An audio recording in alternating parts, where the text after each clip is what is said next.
The symbols of hate against the symbols of love play out a conflict that does not exist. For symbols stand for something else, and the symbol of love is without meaning if love is everything. Pause. If love is everything, then what is it that you and I have been so bogged down with daily? If love is everything, then what is it that keeps you and I so upset at every turn? If love is everything, then why is it that we are so often absent the euphoric feeling that being in the presence of love comes with? Could it be that we're looking for the wrong thing? Could it be that we're focused on the wrong things? Could it be that we don't know what love is? Could it be that we've misdefined many things? Could it be that the very reason that I can't find the satisfaction, fulfillment, and love that I'm seeking is because I come from a world of shadows and forms, and I've been trying to find satisfaction with the form of love, and I keep finding myself disappointed, but I blame someone else, so I replace them with a new person to do the job better. And when they don't do it better, I make another excuse and I say, well, they did it a little better than the last time, but this is where I messed it up. And had I not did this or done that or said this, then everything would have went smooth and I'd run the process all over from the beginning again. Welcome to the circular portion of the human experience that we often call relationships. I'm a coach, so like if a kid isn't performing well on the court, then I take somebody off the bench and I replace him with somebody that can get the job done, hopefully better than that last kid who was causing an issue on the court. That's not love. That's me trying to, with a collection of kids, get to a collective goal of winning a game. If your relationship or your relationship world looks anything like what it looks like for me to coach my team,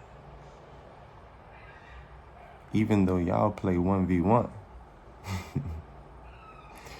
it's not love that you're basing your experience on.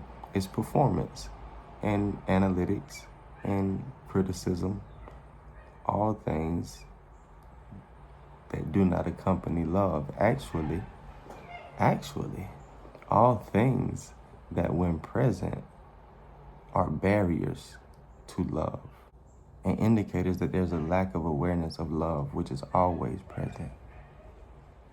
But love can be ignored. You do have the ability of living inside of a fantasy land where hate is real to you. You will go through this last undoing quite unharmed. You're gonna be okay. Like, we need to hear that. Like, we're so tough, but we're so fragile that even when presented with new information, we need to know beforehand, you're gonna be okay as you approach something that you've never heard before. It's okay.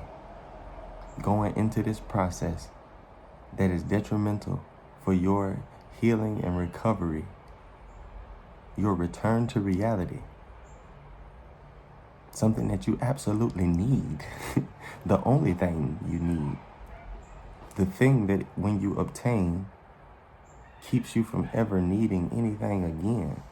Somebody still feels and knows that you need to be told, you're gonna go through this last undoing unharmed and will at last emerge as yourself. If you're going to emerge as yourself, you have to ask yourself, who have I been? And if you were real with yourself, that changes so often that you'd have to ask the person inquiring what was the exact date, and not only the date, but what time it was. Because we often change presentations so much that the only thing it is accurate to call us is a chameleon. So misidentified, so entrenched in the worry and cares of this world, and so entangled in the possible thoughts of others that we do not know are only reflections of our own inner insecurities. That's who you've been. But you're going to emerge from this undoing yourself. This is the last step in the readiness for God. Be not unwilling now. You are too near, and you will cross the bridge in perfect safety. You're going to be okay. Translated quietly from war to peace. Isn't that what you say you want? Isn't that what you say you've been working for the whole time that you've been going through this process that you call healing, that you came up with from your dysfunctional, broken state? For the illusion of love will never satisfy, but its reality, which awaits you on the other side, will give you everything. What you've been calling love will never satisfy. With that picture that you have in your head, that idea that was built amongst the legion of voices in your head that you think is the paradise that you desire more than anything in the world, is just your next prison cell. It's the next expression of the illusion of love, the form of love, the shadow of love that could never satisfy. And until you stop jumping from shadows and forms of love into the reality of love, which begins with you loving yourself and becoming yourself, knowing yourself, embracing yourself, accepting yourself, approving of yourself. And once you do that, you will have no problem doing that for others. You will have no problem extending to others what it is that you give to yourself. But right now, the Bible, God, source, all ancient writers, right now, everybody is asking you to do something that's impossible. Everybody is asking you to extend something that you do not give to yourself to another, and you can't do that because that's not how humans were wired. It makes no sense to call somebody else selfish because you were wired just as selfishly as they are. It makes no sense to call anybody else bitter because when something happens to you and you are outside of the awareness of love and you process it and you digest it as somebody trying to hurt you, you get just as petty as that person that you said is bitter for reacting the way that they did. Now, you may have certain principles within yourself that you hold yourself to, and God forbid you do. Because if you do, then that just makes you even more judgmental and critical when you see other people who are confronted with obstacles and respond in ways that are illegal for you. You actually find yourself jealous and envious of that person who is able to dysfunctionally respond in ways that you do not allow yourself to. So you are very, very critical and very judgmental and harsh of those people who do that.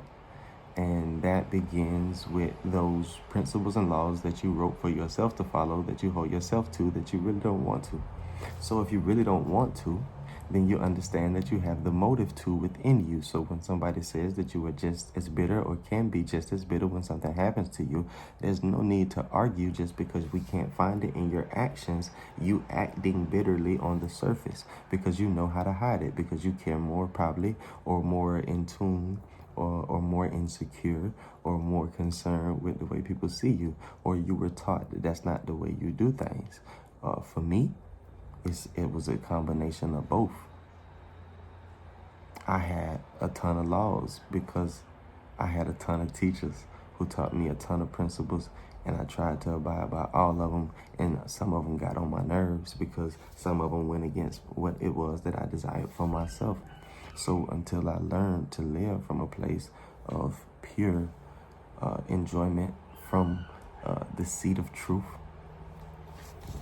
it was tough for me because I was constantly jumping from one violation of principle to another. And sometimes my teacher's principles didn't align. Sometimes what one called the violation was something that deserved praise inside of their system. So, that's what it means when a sim says that you will emerge from this last undoing as yourself, because you've just been a mixed up collection of the people who've raised you and brought you up until this point.